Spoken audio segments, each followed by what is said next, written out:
সালাম ফিরানো শেষ, প্রথমে একবার আল্লাহু আকবার, তারপর তিনবার আস্তাগফিরুল্লাহ আস্তাগফিরুল্লাহ আস্তাগফিরুল্লাহ। এরপরে পড়বেন আল্লাহুম্মা আনতাস সালাম ওয়া মিনকাস সালাম তাবারাকতা ইয়া যাল জালালি ওয়াল ইকরাম পড়বেন। তারপরে আল্লাহুম্মা আইন্নি আলা যিকরিক ওয়া শুকরিকা ওয়া হুসনি ইবাদাতিক। এরপরে পড়তে পারেন আয়াতুল কুরসি, যেটা একটু আগে বলেছি, তাসবিহাত সুবহানাল্লাহ আলহামদুলিল্লাহ আল্লাহু আকবার 33 33 33, পরে কালিমা শাহাদা, অথবা 10 10 10ও পড়ার দলিল আছে।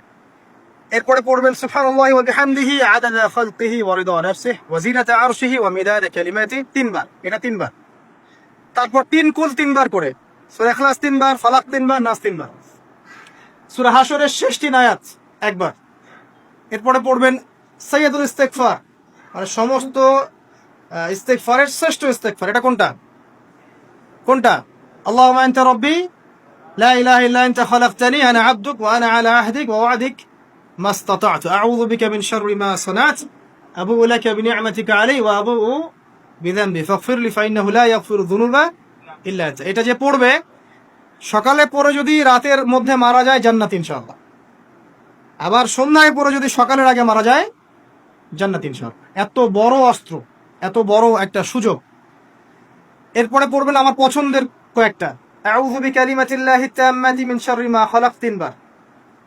এটা যদি আপনি পড়েন আপনি দৃশ্য অদৃশ্যের ক্ষতি থেকে বেঁচে থাকবেন ইনশাআল্লাহ। দুষ্ট জিন শয়তান আপনার কোনো ক্ষতি করতে পারবেন না ইনশাআল্লাহ।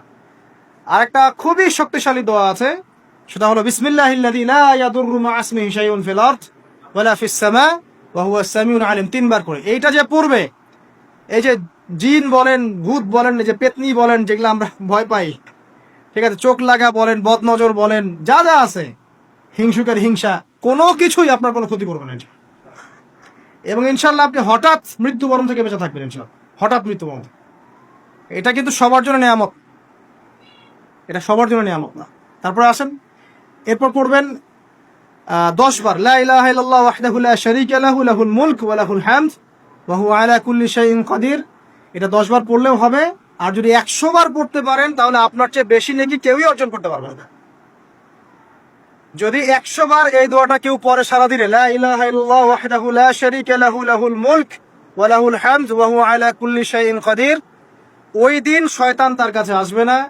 100 গুনাহ আমলনামা থেকে কেটে দেওয়া হবে, 100 নেকি লিখে দেওয়া হবে, এবং আল্লাহর কাছে দিন শেষে একটা তালিকা পেশ করা হয়, আজকের দিনে কে কি আমল করেছে, এই তালিকায় তার নাম দেখবেন সবার আগে আছে। ওই ব্যক্তির নামও থাকতে পারে যে 100 বারের চেয়ে বেশি পড়েছে, তখন তার নাম আগে চলে যাবে, এর নামটা পরে চলে যাবে। কথা বুঝতে পারছেন? মিনিমাম 100 বার পড়তে পারলে খুব ভালো হয়। যদি না পড়েন কমপক্ষে কয়বার? 10 বার। আসেন, এরপরে পড়বেন 10 বার দরুদ শরীফ, আল্লাহুম্মা সাল্লি আলা মুহাম্মাদ ওয়া আলা আলি মুহাম্মাদ, যেটা আছে দরুদ ইব্রাহিম, এটা পড়তে পারেন, অথবা ছোট করে পড়তে পারেন আল্লাহুম্মা সাল্লি ওয়া সাল্লিম আলা নবিয়িনা মুহাম্মদ, এটা পড়লেও হবে, অথবা আল্লাহুম্মা সাল্লি আলা মুহাম্মাদ ওয়া সাল্লিম, এতটুকু পড়লেও ইনশাআল্লাহ হক আদায় হয়ে যাবে। 10 বার যে ব্যক্তি দরুদ পড়ে সকালে সন্ধ্যায়, নবী সাল্লাল্লাহু আলাইহি ওয়াসাল্লাম তার জন্য পরকালে সুপারিশ করবেন ইনশাআল্লাহ। যদি আমরা নবীজির সুপারিশ পেতে চাই, দরুদের কোনো বিকল্প নাই, বেশি বেশি দরুদ পড়তে থাকেন, তার সুন্নাহ অনুসরণ করেন, বেশি বেশি দরুদ পড়তে থাকেন। মিনিমাম সকালে 10 বার, সন্ধ্যায় 10 বার, ইনশাআল্লাহ আল্লাহ নবী সুপারিশ করবেন ইনশাআল্লাহ তাআলা। আরেকটা আছে রাদিতু বিল্লাহি রাব্বান ওয়া বিল ইসলামি দীনান ওয়া বি মুহাম্মাদিন সাল্লাল্লাহু আলাইহি ওয়াসাল্লাম নবিয়্যা। এর একটা বড় ফজিলত আছে। কি ফজিলত? যে ব্যক্তি এই দোয়াটা সকাল সন্ধ্যা 3 বার করে পড়ে, কিয়ামতের মাঠে আল্লাহ পাকের উপর হক হয়ে যাবে, ওয়াজিব হয়ে যাবে, আল্লাহ ওই ব্যক্তিকে সন্তুষ্ট করে দিবেন ইনশাআল্লাহ। সন্তুষ্ট করে দিবেন মানে কি? ইনশাআল্লাহ সে জান্নাতে যাবে। আরেকটা আছে, এটা বলে শেষ করি, হাসবি আল্লাহু লা ইলাহা ইল্লাহু আলাইহি তাওয়াক্কালতু ওয়া হুয়া রাব্বুল আরশিল আযীম। এটা পড়তে হবে 7 বার। কয়বার? 7 বার। তাহলে কি হবে? আপনার দুনিয়া আখিরাতের যে চাওয়া পাওয়া গুলো আছে, এর জন্য আল্লাহ পাকই আপনার জন্য যথেষ্ট হয়ে যাবে ইনশাআল্লাহ, কাউকে লাগবে না।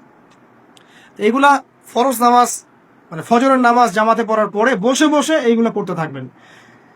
যদি দোয়া আগে করা হয়, নামাজে মোনাজাত যেটা হচ্ছে আমাদের সমাজে, এটা যদি আগে করে ফেলা হয়, তাহলে দোয়ার পরে বসে থাকবেন, বসে বসে এগুলো পড়তে থাকবেন। যদি পড়েন, ইশরাকের নামাজটা পড়ে মসজিদ থেকে বের হতে পারে।